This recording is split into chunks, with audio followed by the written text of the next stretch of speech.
This is Monocle on Design Extra. It's a short show to accompany our weekly programme where we discuss everything from architecture and craft to furniture and fashion. I'm Maylie Evans. Open House begins this weekend, a 2-week festival that gives Londoners the opportunity to peek behind closed doors and become better acquainted with the city's architectural heritage. As part of this year's lineup, a range of guest curators have been invited to host tours, curate collections, and highlight lesser-known gems across the metropolis. African and Swana Third Spaces is one such collection of sites from guest curators Rayan and Elnayal and Heba Tabidi, co-founders of the design studio Space Black. The duo joined me at Midori House to discuss some of their architectural selection. The collection focuses on spaces that are significant to the African and Swana community in London, and Swana just stands for Southwest Asia and North Africa. It's just a more inclusive way of including Arabic-speaking countries. We looked at spaces that we felt probably hadn't been celebrated enough, some of them new to the Open House collection, but also some of them new to London, like Totel. It's a Sudanese restaurant and it's amazing and the food is incredible. There aren't that many places in London that you can find Sudanese cuisine. Spaces like that we think people would really appreciate but wouldn't know without us putting it out there.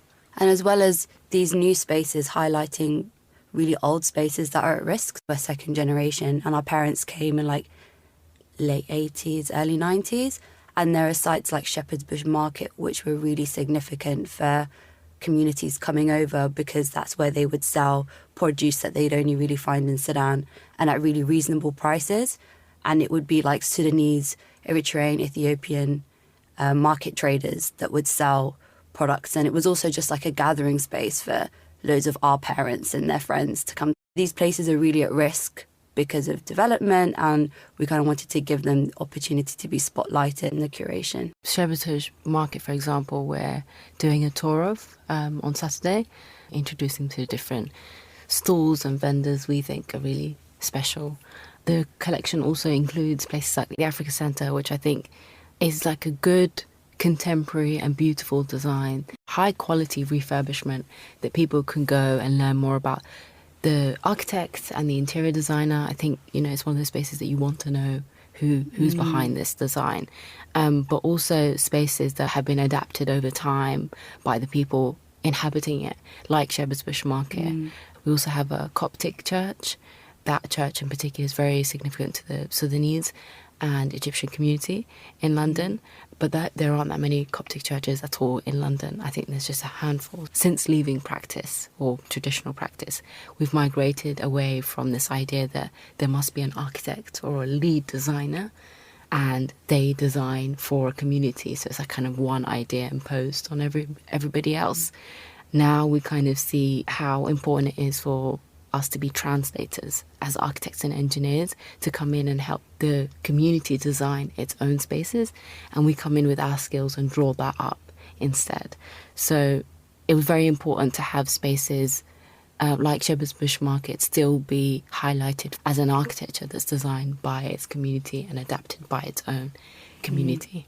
It's like less of this traditional drawings or these architects that are sat around this table in this very inaccessible office producing something that's then built and then celebrated. Shepherd's Bush has these really beautiful informal spaces that people have put together over time based on their needs, which we think is really important to highlight because that is also architecture.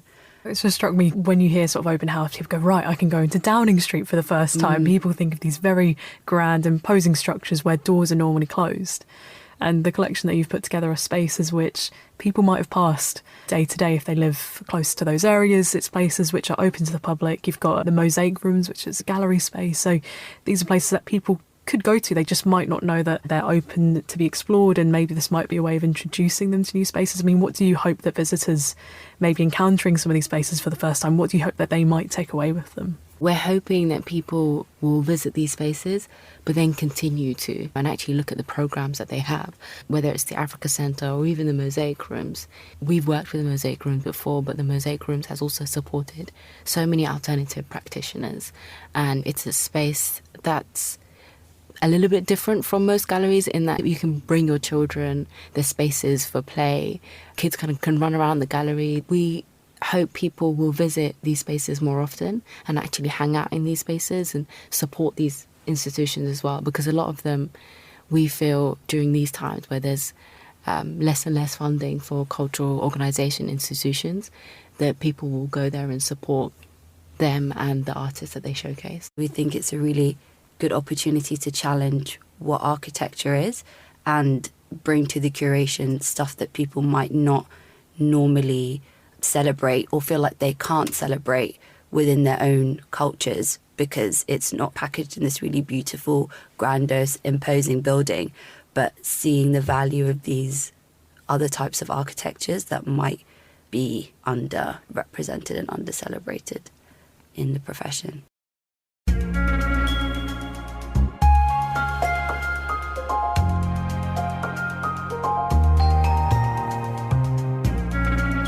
Rayan, Elnayal and Heba Tabidi of the design studio Space Black there. Open house runs from the 14th to the 22nd of September, so do check out their website for more information. That's all for this week. If you're eager for more design stories, then listen to our main programme, Monocle on Design, airing on Tuesdays at 8 p.m. London time. Or if you prefer print, then pick up a copy of Monocle magazine. It's available on all good newsstands now.